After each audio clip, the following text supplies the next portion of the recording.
కర్నూలు జిల్లా మంత్రాలయంలో రాజ్యాంగ నిర్మాత డాక్టర్ బిఆర్ అంబేద్కర్ 133వ జయంతి వేడుకల సందర్భంగా స్థానిక బస్టాండ్ వద్ద ఉన్న అంబేద్కర్ విగ్రహానికి ఎమ్మెల్యే బాలనాగిరెడ్డి పూలమాలలు వేసి నివాళులర్పించారు. అనంతరం ఎమ్మెల్యే బాలనాగిరెడ్డి ఏర్పాటు చేసిన మీడియా సమావేశంలో నల్ల బ్యాడ్జీలు ధరించి నిరసన వ్యక్తం చేసిన అనంతరం ఆయన మీడియాతో మాట్లాడుతూ వైఎస్ రాజశేఖర రెడ్డి మరణాంతరం వైఎస్ఆర్సీపీని వైఎస్ జగన్ స్థాపించారు. గల్లీ రాజకీయాల నుంచి ఢిల్లీ రాజకీయాల వరకు జగన్మోహన్ రెడ్డిని ఓడించాలని కూటమి ఏర్పాటు చేసుకున్నారని అన్నారు.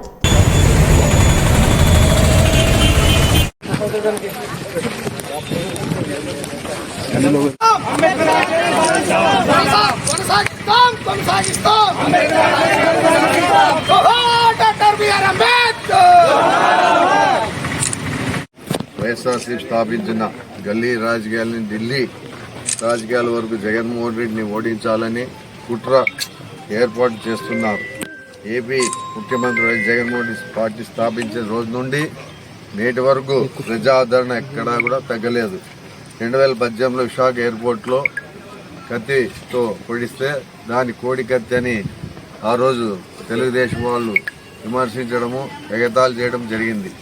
అలాగే నిన్న విజయవాడలో నడి రోడ్డున భారీ ఎత్తున బస్ యాత్ర జరుపుతుంటే జగన్మోహన్ రెడ్డి పైన మళ్ళీ ఎమ్మెల్యేల పైన రాళ్ళు విసరడము, ఆయన గాయం కావడం జరిగింది.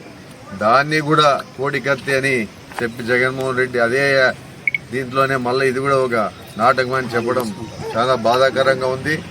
ఒక 14 సంవత్సరాలు ముఖ్యమంత్రి అయ్యి 40 ఏళ్ళ ఇండస్ట్రీ ఉన్న ఒక మాజీ ముఖ్యమంత్రి ఇలా మాట్లాడడం చాలా బాధాకరంగా ఉంది. అదే పక్క రాష్ట్ర నరేంద్ర మోడీ ప్రధానమంత్రి కూడా చెప్పడం జరిగింది, ఆయన జల్లి కోలుకొని ఇది కావాలని. పక్క రాష్ట్రాలు ఉన్న ముఖ్యమంత్రులు అలాగే కేటీఆర్ వాళ్ళు అందరూ ప్రతి ఒక్కరూ ఆయన జల్లి కోలుకొని ఆయన బాగుండాలని ఆలోచన చేశాడు. అయినా జగన్మోహన్ రెడ్డి బస్ యాత్ర మాత్రం నిలబెట్టే పరిస్థితి లేదని ఇమీడియట్గా హాస్పిటల్ పై ట్రీట్మెంట్ తీసుకుని మళ్ళీ బస్ యాత్ర మొదలు పెట్టడం జరిగింది. అంటే ఈ ప్రజాదరణ చూసి ఓర్వలేక తెలుగుదేశం వాళ్ళు ఇలాంటివన్నీ చేస్తున్నారని చెప్తాము. కానీ వాళ్ళు మాత్రమే ఏమీ చేయలేదంటారు. అది బోండా ఉమా ఏరియాది, అది రౌడీ ఏరియాది, అది తెలుసు అందరికీ.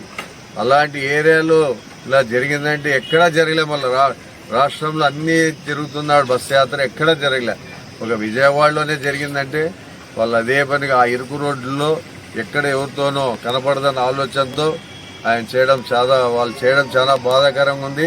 సరే, రేపు 13 ఎలక్షన్ జరగబోతుంది. మే 13, జూన్ 4 ప్రజలు తీర్పిపోతున్నారు. ఆ రోజు తెలిసిపోతుంది ఎవరి వ్యక్తిత్వం ఏమనేది కూడా ఆ రోజు తెలుస్తుంది.